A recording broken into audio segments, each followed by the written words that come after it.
సోనియా గాంధీ చైర్పర్సన్గా ఉన్న సమయంలో యూపీఏ ప్రభుత్వం గ్రామీణ పేదలకు ఉపాధి భరోసా కల్పించేందుకు మహాత్మాగాంధీ ఉపాధి హామీ పథకాన్ని ప్రవేశపెట్టిందని సుడా చైర్మన్ కోమటిరెడ్డి నరేందర్ రెడ్డి గుర్తుచేశారు. ప్రస్తుతం అధికారంలో ఉన్న ఎన్డీఏ ప్రభుత్వం ఈ పథకాన్ని నిర్వీర్యం చేయాలని ప్రయత్నిస్తోందని ఆయన విమర్శించారు. నిత్యావసర ధరలు పెరిగినా కూలీ రేటు పెంచకపోవడం, పనిదినాలు పరిమితంగా పెంచడం ద్వారా పేదలకు అన్యాయం జరుగుతోందన్నారు. రాష్ట్రాల మధ్య నిధుల కేటాయింపులో వివక్ష చూపుతూ బీజేపేతర రాష్ట్రాలను దెబ్బతీయాలని కుట్ర జరుగుతోందని ఆరోపించారు. మహాత్మాగాంధీ పేరును తొలగించడంపై చూపుతున్న శ్రద్ధ పేదల సంక్షేమంపై లేదని విమర్శిస్తూ తెలంగాణ కేంద్ర మంత్రులు మరియు బీజేపీ ఎంపీలు ప్రజలకు సమాధానం చెప్పాలని డిమాండ్ చేశారు. పేద ప్రజలకు, గ్రామీణటువంటి పేద ప్రజలందరికీ కూడా గ్యారంటీ పని అప్పజెప్పాలా, ఉపాధి హామీ పథకం ద్వారా ఆదుకోవాలని ప్రతిష్టాత్మకంగా ఆనాడు యూపీఏ ప్రభుత్వం తీసుకొచ్చినటువంటి పథకానికి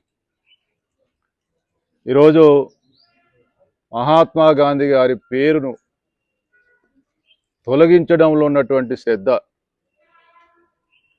మరి ఆ పథకాన్ని 20 సంవత్సరాల క్రితం తీసుకొచ్చినటువంటి విప్లవాత్మకమైనటువంటి పథకంలో అప్పటికి ఇప్పటికీ జరిగినటువంటి మార్పులు, పెరిగినటువంటి నిత్యావసర ధరలు, జనాభా, వీటిని దృష్టిలో పెట్టుకొని కనీసం ఆ ఉపాధి హామీ పథకానికి సంబంధించినటువంటి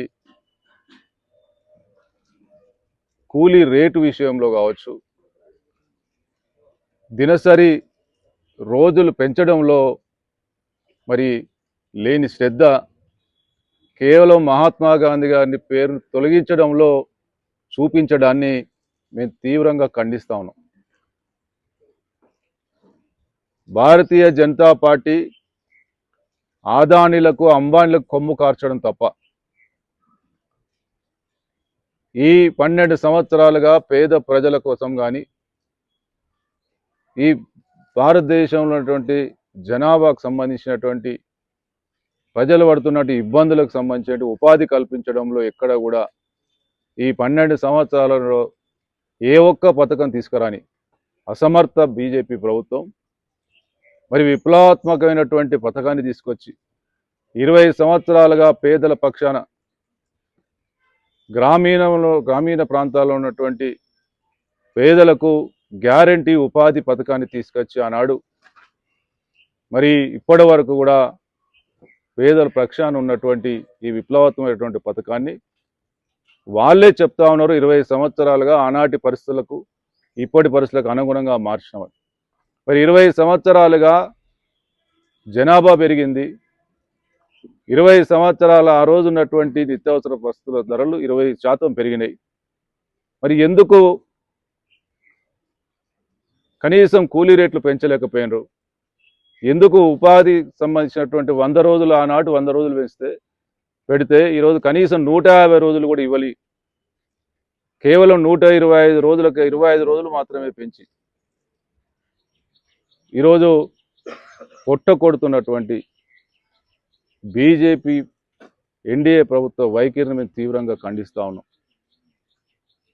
అదేవిధంగా రాష్ట్ర ప్రభుత్వాలకు కొన్ని పారామితుల ద్వారా ఒక్కో రాష్ట్రానికి ఒక్కో రకంగా దీన్ని అమలు చేస్తామని చెప్పి స్పష్టంగా బిల్లులో చెప్పడం జరుగుతుంది. అంటే దీనిలో కాంగ్రెస్ పాలిత ప్రాంతాలు కావచ్చు, మరి వీరందరి మీద ఏ విధంగా విషం కక్కాలే, ఏ విధంగా కాంగ్రెస్ పాలిత ప్రాంతాల ప్రజల మీద విషం ఏ విధంగా కక్కాలే, కేంద్ర ప్రభుత్వ నిధులను కట్టడి చేస్తూ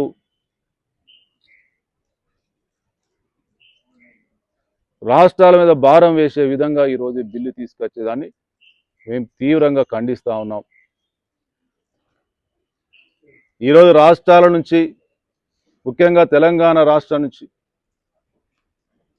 ట్యాక్సుల రూపంలో కోట్ల రూపాయలు ఈరోజు కేంద్ర ప్రభుత్వం తీసుకుంటూ ఈ రాష్ట్రానికి మొండి చేయి చూపించే ప్రయత్నంలో భాగంగా ఈ పారామితులు పెట్టి ఈ విషయాన్ని కాంగ్రెస్ పాలిత రాష్ట్రాల మీద చిమ్మడానికి ఈ బిల్లులో మార్పులు చేసినని చెప్తా ఉన్నాం. అదేవిధంగా 12 సంవత్సరాలుగా ఈరోజు ఎన్డీఏ ప్రభుత్వంలో ఆనాడు యూపీఏ ప్రభుత్వంలో తీసుకొచ్చినటువంటి ఉపాధి హామీ పథకం లాంటి ఏ ఒక్క పథకాన్ని తీసుకురాకుండా, ఏ ఒక్క ప్రాజెక్టులు తీసుకురాకుండా కేవలం అంబానీ, ఆదానీ లాంటి సంస్థలకు కొమ్ము కాస్తూ వేల కోట్ల ప్రజాధనాన్ని మాఫీ చేస్తూ ఈనాడు ఈ బీజేపీ ప్రభుత్వం, ఎన్డీఏ ప్రభుత్వం నడుస్తూ ఉంది. ప్రజలు ఒక్కటే గమనించమని కోరుతా ఉన్నాం. పేద ప్రజల పక్షాన ఆనాడు కాంగ్రెస్ ప్రభుత్వం, యూపీఏ ప్రభుత్వం ఉంటే ఈ బీజేపీ ఎన్డీఏ ప్రభుత్వం పేదల నడ్డి విరిచే విధంగా ప్రవర్తిస్తూ ఉంది. మరొకసారి చెప్తా ఉన్నాం, మహాత్మా గాంధీ పేరు మార్చడంలో ఉన్నటువంటి శ్రద్ధ పేద ప్రజల మీద, మరి 20 సంవత్సరాల కాలంగా మారినటువంటి పరిస్థితుల మీద, వారి యొక్క కూలీ రేట్లు పెంచడం మీద, అదేవిధంగా దినసరి రోజులు పెంచడం విషయంలో ఎందుకు లేదు? ఇక్కడ ఉన్నటువంటి బీజేపీ అసమర్థ నాయకులు గొర్రెలాగా బిల్లులకు తల ఊపి బెంచీలు చరచడం తప్ప కనీసం పేద ప్రజల మాట్లాడే ప్రజల యొక్క హక్కుల మీద, ఈ రాష్ట్రాలకు జరుగుతున్నటువంటి నష్టం మీద ఎందుకు మాట్లాడతలేరు? ఇక్కడ ఉన్నటువంటి కేంద్ర మంత్రులు ఏం చేస్తా ఉన్నారని అడుగుతా ఉన్నాం. ఈ రాష్ట్రాల మీద విషం చిమ్మితే ఈ రాష్ట్ర ప్రజలు కూడా మిమ్మల్ని గెలిపించిండ్రు. మీకు ఓటేసి గెలిపిస్తేనే మీరు ఇలా ఎంపీలు, కేంద్ర మంత్రులు అయినరు. మరి ఇటువంటి బిల్లు మీద మీరు మాట్లాడకపోవడాన్ని, ఈ ప్రజల మీద విషం చిమ్మేదాన్ని మీరు పట్టించుకోక, ముఖ్యంగా తెలంగాణ రాష్ట్రం లాంటి ప్రజలకు అన్యాయం జరుగుతూ ఉంటే చూస్తూ ఊరుకునడాన్ని మేము తీవ్రంగా ఖండిస్తా ఉన్నాం. మహాత్మా గాంధీ మరి గ్రామీణ అభివృద్ధి కోసం పల్లెలే పట్టుకొమ్మలని ఆనాడు ఆకాంక్షించిన దాన్ని, వారి యొక్క ఆశయాల కోసం, వారి యొక్క నిర్ణయాలు ఆనాడు ప్రజల యొక్క గ్రామీణ ప్రజలకు ఉపాధి కల్పించాలన్నటువంటి వారి యొక్క ఆశయ సాధన కోసం ఆనాడు యూపీఏ ప్రభుత్వం మహాత్మా గాంధీ గారి పేరు పెడితే, స్వాతంత్ర సంగ్రామంలో పాల్గొన్నటువంటి, ఈ దేశానికి స్వాతంత్రం తీసుకొచ్చినటువంటి వారిని తక్కువ చేసి చూపించే విధంగా కాంగ్రెస్ పార్టీ జెండాతో ఆనాడు స్వాతంత్రం వస్తే దాని నుంచి ప్రజలను డైవర్షన్ చేస్తూ, మహాత్మా గాంధీ గారి పేరు ఉంటే అది కాంగ్రెస్ పార్టీ మార్క్గా కనిపిస్తుందని కుట్రలతోటి, కుతంత్రాలతోటి ఈరోజు పేరు మార్చే బిల్లు తీసుకొచ్చారు. మేము ఇప్పటికి ఒకటే చెప్తా ఉన్నాం, మహాత్మా గాంధీ పేరు మార్చితే దాన్ని మేము తీవ్రంగా ఖండిస్తూ, కనీసం పేద ప్రజల పక్షానైనా ఈ బిల్లులో పొందుపరచకపోవడాన్ని, రాష్ట్రాలకు అన్యాయం చేయడాన్ని,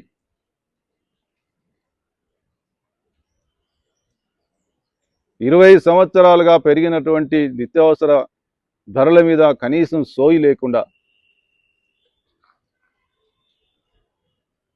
కూలీలను పెంచకపోవడాన్ని, ఉపాధి రోజులు పెంచకపోవడాన్ని మేము తీవ్రంగా ఖండిస్తూ ఎన్డీఏ ప్రభుత్వ దమన నీతిని, కనీసం ఈ రాష్ట్రాలకు జరుగుతున్నటువంటి అన్యాయాన్ని మరి ఇక్కడ ఉన్నటువంటి ఈ రాష్ట్రాల నుంచి ప్రాతినిధ్యం వహిస్తున్నటువంటి ఎంపీలు ఇప్పటికైనా ప్రజలకు జవాబు చెప్పాలని చెప్తా ఉన్నాం. మీరు అట్టుగానే ఢిల్లీలో పోయి క్లాస్ రూమ్లో కూర్చున్నట్టు కూర్చుడు కాదు. మిమ్మల్ని ఎన్నుకున్నటువంటి ప్రజలకు జరుగుతున్నటువంటి అన్యాయం మీద ప్రభుత్వంలో ఒక ఎంపీలుగా ఉన్నటువంటి మీరు కనీసం మీ వాయిస్ కూడా చెప్పకపోతే రాబోయే రోజుల్లో ఖచ్చితంగా ప్రజలు మిమ్మల్ని క్షమించరని చెప్తా ఉన్నాం. ఆనాడు యూపీఏ ప్రభుత్వం ఇంత మంచి ప్రతిష్టాత్మకమైనటువంటి పథకాన్ని తీసుకురాకపోతే ఈరోజు 20 సంవత్సరాలుగా ప్రజలు ఎంతో ఉపాధి పొందుతూ ఉన్నారు. ఇటువంటి ఏ ఒక్క పథకాన్నైనా ప్రజలకు మేలు జరిగే, పేదవాళ్ళకు మేలు జరిగే ఏ ఒక్క పథకాన్నైనా 12 సంవత్సరాలుగా బీజేపీ ప్రభుత్వంలో తీసుకురావాలన్నటువంటి సోయి కానీ, ఈ ప్రజలను ఆదుకోవాలన్నటువంటి సోయి కానీ, కేవలం హంగులు ఆర్భాటాలు ఇవన్నీ తప్ప మరి ఆనాడు యూపీఐ ప్రభుత్వం తీసుకొచ్చినటువంటి ఏ ఒక్క పథకాన్ని తీసుకురానటువంటి అసమర్థ బీజేపీ ప్రభుత్వం మళ్ళీ కనీసం బిల్లు పెట్టే క్రమంలో పేద ప్రజలను ఆలోచన కూడా చేయలేనటువంటి అసమర్థ బీజేపీ ప్రభుత్వం ఇప్పటికైనా ఈ రాష్ట్రానికి సంబంధించినటువంటి ఎంపీలు ఇప్పటికైనా దీని మీద మేము పోరాటం చేసేది ప్రజల పక్షాన. మహాత్మా గాంధీ పేరు మార్చడంలో మీకున్న శ్రద్ధ ఖచ్చితంగా ఇప్పటికైనా చెప్తా ఉన్నాం. ఇక్కడ ఉన్నటువంటి ఎంపీలు ఇప్పటికైనా కూడా కూలీ రేట్లు పెంచే విషయంలో కావచ్చు, పని దినాలు పెంచే విషయంలో కావచ్చు, కనీసం మీ వాయిస్ వినిపియండి. అసమర్థ ఎంపీలుగా ఉండిపోకండి, అసమర్థ మంత్రులుగా ఉండిపోవద్దని చెప్తా ఉన్నాం. ఎట్లాగో ఈ రాష్ట్రానికి మీరు ఒక్క ప్రాజెక్టు తీసుకొచ్చింది లేదు. మిమ్మల్ని గెలిపించిన ప్రజలకు ఏ ఒక్క విషయంలో ఆదుకున్నది లేదు. ఇప్పటికైనా ఇటువంటి బిల్లుల విషయంలో కానీ పేద ప్రజల పక్షాన మీరు మాట్లాడాల్సిన అవసరం ఉంది. ఖచ్చితంగా దీని విషయంలో రాష్ట్రాల మీద భారం పడే విషయంలో ఇలా కాంగ్రెస్ పాలిత ప్రాంతాలకు ఏదైతే పరిమితులు పెట్టి ఏదైతే ఈ బిల్లు తీసుకొచ్చిండ్రో ఇక్కడ తప్పకుండా అన్యాయం చేసేటువంటి ఆలోచన, కుట్ర ఖచ్చితంగా మా బిల్లులో కనిపిస్తూ ఉంది. అంటే దీనికి ఇప్పుడు ఉదాహరణకు తెలంగాణకు సంబంధించి దాని పరిమితిని తగ్గించి ఇక్కడ బడ్జెట్ కేటాయించడం జరుగుతుంది.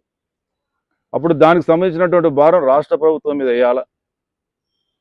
ఈ విధమైనటువంటి విషపూరితమైనటువంటి విషం జిమ్మే కార్యక్రమం ఈరోజు ఈ రాష్ట్రాల మీద, కాంగ్రెస్ పాలిత రాష్ట్రాల మీద చేసేటువంటి దురాలోచనతోటి బిల్లు తీసుకొచ్చిండ్రు. తప్పకుండా దీన్ని మేము తీవ్రంగా ఖండిస్తూ ఇప్పటికైనా ఈ రాష్ట్రానికి సంబంధించినటువంటి ఎంపీలు, కేంద్ర మంత్రులు ఖచ్చితంగా దీని మీద మాట్లాడాలి. ఖచ్చితంగా ఈ రాష్ట్ర ప్రజల ప్రయోజనాల కోసం, దేశ పేదల ప్రయోజనాల కోసం మాట్లాడకపోతే అసమర్థులుగా మిగిలిపోతారని చెప్తాం.